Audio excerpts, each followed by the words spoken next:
আসসালামু আলাইকুম শিক্ষার্থীরা, আজকের ক্লাসে থাকবে এইচএসসির আইসিটির যে চ্যাপ্টার 4 আমাদের এইচটিএমএল এবং ওয়েব ডিজাইন, সেই চ্যাপ্টারের যে মেইন কিছু টপিকস নিয়ে আগের ক্লাসে আলোচনা করেছিলাম।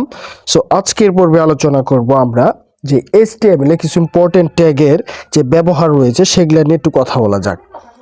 সো এই জায়গায় প্রথমে আমরা যে এগুলো ইউজ করেছি, যে আমরা HTML এর স্ট্রাকচারগুলো আমি লিখে রেখেছি। এর আগের ক্লাসে এগুলো সম্পর্কে আমি বিস্তারিত আলোচনা করেছিলাম। HTML, তারপরে হেড ট্যাগ, তারপরে হচ্ছে টাইটেল ট্যাগ, তারপরে আমাদের এই যে হেড ট্যাগ ক্লোজ, তারপরে বডি স্টার্ট, বডি একদম এই শেষে গিয়ে ক্লোজ করে নিব। সো এটা একদম শেষে ক্লোজ করব। সো তার আগে আমরা কিছু ট্যাগ সম্পর্কে দেখি। সো প্রিয় শিক্ষার্থীরা, আজকে কিছু ট্যাগ দেখাবো। এর মধ্যে প্রথম যে ট্যাগটা, আমরা এই বডি লেখার পরে এই অংশে যতটুকু কাজ করব সেটা হচ্ছে আমাদের HTML এর বডি অংশের কাজ। সো আমরা কথা না বলে আর এখন স্টার্ট করে দেই। প্রথমত আমি একটা ট্যাগ সম্পর্কে বলি, সেটা হলো ইউট্যাগ। সো ইউট্যাগের কাজ কি, আমি এর আগের ক্লাসে বলে নিয়েছিলাম যে ট্যাগ লেখার সময় অবশ্যই যে লেটারগুলা বা আমরা অ্যালফাবেটগুলো ব্যবহার করি সেটা অবশ্যই স্মল লেটার হতে হবে। সো ইউট্যাগের কাজ হচ্ছে কোনো লেখাকে আন্ডারলাইন করা। কোনো লেখার নিচে যদি আমি এরকম একটা রেখা ফেলাতে চাই, সো সেক্ষেত্রে আমাদের ইউট্যাগ ব্যবহার করতে হয়। সো ইউট্যাগ ব্যবহার করার পরে আমি যদি এইভাবে এই জায়গায় শেষ করে দিই আবার ইউট্যাগ, আমি এর আগের ক্লাসে কিন্তু বলেছি এটা হচ্ছে স্টার্টিং ট্যাগ, এটা হলো ক্লোজিং ট্যাগ। ট্যাগ স্টার্ট করতে হয় এইভাবে আর ক্লোজ করতে হয় ঠিক এইভাবে। সো এই জায়গায় আমি যদি যে কোনো একটা লেখা লিখি, ধরো যে রানা, আমি যদি রানা কথাটা এই ইউট্যাগের ভিতরে লিখে দিই, সো এই রানা কথাটা ইউট্যাগের ভিতরে লেখার পরে আমি যদি এটার আউটপুটটা দেখতে চাই, এটা লিখে কম্পিউটারে যদি আমরা সেভ করি, সেভ করার পরে যে এই লেখাটার যে আউটপুটটা আসবে সেটা আসবে এরকম, রানা আসবে এবং রানার নিচে এরকম একটা আন্ডারলাইন আসবে। সো শিক্ষার্থীরা, আশা করি ইউট্যাগের কাজটা তোমরা বুঝতে পেরেছো। ইউট্যাগের ভিতরে যাই লেখো না কেন সেটার নিচে অবশ্যই এরকম একটা কি আসবে, আন্ডারলাইন চলে আসবে। আচ্ছা, তারপরে আমি আরেকটা ট্যাগ বুঝাই, সেটা হচ্ছে ডেল ট্যাগ।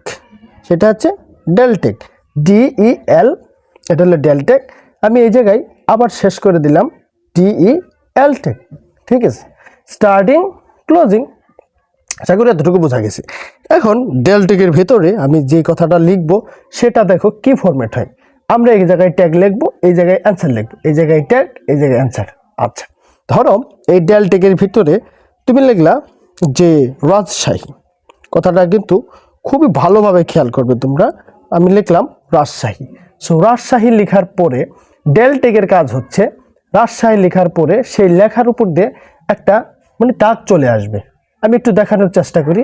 এই রাজশাহী কথাটার যদি আউটপুটটা লিখি তাহলে হবে এরকম, রাজশাহী, এই কথাটা উঠবে, প্লাস এই লেখার উপর দিয়ে একটা একটা কাটা দাগ চলে যাবে। ডেল কথাটার অর্থ হচ্ছে ডিলেট ট্যাগ বোঝাই। সো ডিলেট ট্যাগের সংক্ষিপ্ত হচ্ছে ডেল ট্যাগ। আর এই ডেল ট্যাগের ভিতরে কোনো লেখা যদি আমরা লিখি সেটার ভিতর দিয়ে একটা কাটা দাগ আসবে। সো এটা হচ্ছে কি আমাদের আউটপুট। আশা করি শিক্ষার্থীরা তোমরা অবশ্যই বিষয়টা সঠিকভাবে বুঝতে পেরেছ। এরপরে আমি যে ট্যাগটা দেখাবো সেটা হচ্ছে পি ট্যাগ। খুবই ইম্পর্টেন্ট ট্যাগ, এগুলা পরীক্ষায় আসার মতো। আমি এগুলা নিয়ে একটা অঙ্ক দেখাবো আজকে। সো পি ট্যাগের কাজ কি, আমি এর আগের ক্লাসেও কিন্তু এই বিষয়ে একটু ব্যাখ্যা করেছি যে পি ট্যাগের ভিতরে যদি কোনো টেক্সট দাও সেটা কিন্তু প্যারাগ্রাফ আকারে দেখাবে। যেমন কোনো বিষয় সম্পর্কে যদি তুমি লিখতে চাও বা বলতে চাও, সেক্ষেত্রে আমরা পি ট্যাগ ব্যবহার করব।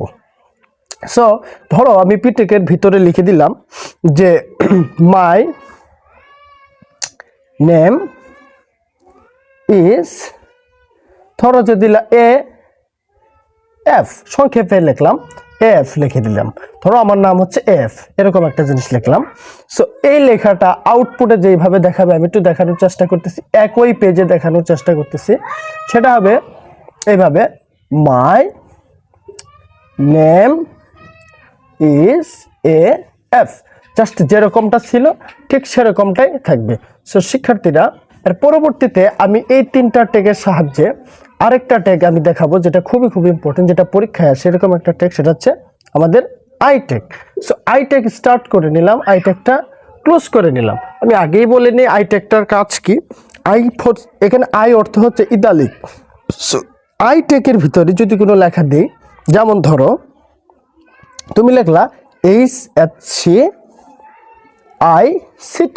এই কথাটা এই আই টেকের ভিতরে লিখলে, এখন প্রত্যেকবার যেটা লিখতে হবে সেটা আমরা তোমার খুশি যে কোনো একটা ওয়ার্ড এখানে লিখলে, লিখার পর এটার আউটপুটটা আসবে এই আই টেকের অর্থ হচ্ছে ইতালিক, ইতালিক অর্থ হচ্ছে আমার লেখাটা আসবে কি আকারে, মানে বাঁকা আকারে আসবে, মানে এই আমি যে HHCICT লিখেছি সেটার আউটপুট আসবে এরকম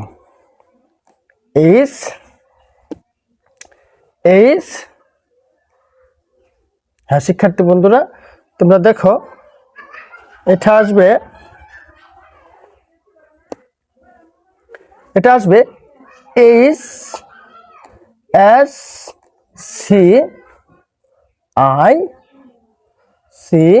HSCICT। আশা করি এই লেখার ভিতরে যে পার্থক্য আর এই লেখাটার ভিতরে কি পার্থক্য তোমরা আন্দাজ করতে পারতেছো। আই ট্যাগের কাজ হচ্ছে ভিতরের যেই টেক্সটটা থাকবে, যে ওয়ার্ডগুলো থাকবে সেগুলা কি আকারে হবে, সেগুলা অবশ্যই হয়ে যাবে কি আকারে, এরকম বেঁকে যাবে। সো শিক্ষার্থী বন্ধুরা এই কয়েকটা মানে ট্যাগের সাহায্যে আমরা একটা প্রশ্ন সমাধান করে নিই, চলো। আচ্ছা, এই পৃষ্ঠায় আমি একটা প্রশ্ন লিখে রাখছি। সো প্রশ্নটা হচ্ছে এরকম, যে প্রশ্নের মধ্যে আমি লিখে রাখছি এখানে ঢাকার উপর দিয়ে একটা রেখা যাবে, তারপরে মাই নেম ইজ থাকবে দেলোয়ার, তারপরে হচ্ছে বাংলাদেশ। এই কয়েকটা জিনিসের যদি আমরা কোডিং লিখতে চাই সেটা কিভাবে লিখব, আমি শর্টকাটে লিখতেছি HTML, তারপর সরাসরি যাচ্ছি বডি। আমরা হেড টাইটেলটা এখানে লিখবো না, কারণ আমাদের সময়ের সংকীর্ণতা, আমরা দ্রুত শেষ করতে চাচ্ছি। সো এতটুকু আশা করি তোমরা বুঝতে পেরেছো। সো এখন আমি যে বডি অংশে এই তিনটা কাজ করতে হবে। প্রথমত লিখতে হবে এই ঢাকা কথাটা, এবং কি ঢাকা কথাটার ভিতরে এরকম একটা মানে রেখা দিতে হবে। সো এটার জন্য আমি একটু আগেই শিখিয়ে এলাম যে এই জন্য ইউজ করি আমরা হচ্ছে ডেল টেক। তোমরা সাথে সাথে কাজটা করে নিতে পারো। DEL, মাঝখানে কি ব্যবহার করব, ঢাকা, মাঝখানে আমরা ব্যবহার করব কি ঢাকা, তারপরে আমরা আবার DEL টেক ব্যবহার করে দেব। আশা করি এতটুকু বুঝতে পেরেছো। আচ্ছা, তার পরবর্তী এই ট্যাগটার জন্য আমরা কি করব, মাই নেম ইজ দেলোয়ার, এর জন্য দেখতেই পাচ্ছ এটা পি আকারে আছে, মানে হচ্ছে আমরা পি ট্যাগের ভিতরে ব্যবহার করে দেব। সো পি ট্যাগ ব্যবহার করলাম, পি ট্যাগ ব্যবহার করার পর আমরা জাস্ট যা আছে তাই লিখে নেব, মাই নেম ইজ দেলোয়ার। ঠিক আছে, আশা করি তোমরা এতটুকু বুঝতে পেরেছ। আচ্ছা, তার পরবর্তীতে একদম লাস্টে এই যে কথাটা রয়েছে সেটা হচ্ছে কি বাংলাদেশ। তো বাংলাদেশটা দেখো তো কি আকারে রয়েছে, অবশ্যই কি এক সাইডে হেলে আছে বা একটু বেঁকে আছে। সো এটার জন্য কি ট্যাগ ব্যবহার করেছিলাম, আই ট্যাগ। হ্যাঁ শিওর, তোমাদের অবশ্যই এগুলা প্র্যাকটিস করতে হবে। সো এখানে বাংলাদেশ লেখার সময় কিন্তু লেখাটা বাগাবো না, এটা যেমনি রয়েছে সোজা লিখবো, কিন্তু যখন সেটা আমার মানে আউটপুটে যাবে তখন সেটা অটোমেটিক এইভাবে ঠিক বেঁকে যাবে। সো আশা করি শিক্ষার্থী বন্ধুরা এতটুকু তোমরা বুঝতে পেরেছো। যেহেতু বডি স্টার্ট করেছিলাম, সো বডি এই জায়গায় কি করে দিতে হবে, ক্লোজিং করে দিতে হবে, না হলে কিন্তু টিচার নম্বর দেবে না। যেহেতু HTML স্টার্ট করেছিলাম, সো HTMLটা ওই জায়গায় কি করে দেবো, আমরা ক্লোজ করে দেবো। সো শিক্ষার্থীরা এতটুকু কাজ যারা করেছো বা এতক্ষণ যারা ক্লাসটি দেখলে তাদেরকে আন্তরিকভাবে ধন্যবাদ জানাই, এবং তোমরা অবশ্যই আমাদের ক্লাসগুলো যদি ফলো করো, আমার আত্মবিশ্বাস তোমরা অবশ্যই ভালো কিছু শিখবে। আর অবশ্যই আমার এই চ্যানেলটি সাবস্ক্রাইব করে রাখবে যাতে সবার আগে ক্লাসগুলো পেয়ে যাও। সে পর্যন্ত সকলকে ধন্যবাদ। আসসালামু আলাইকুম।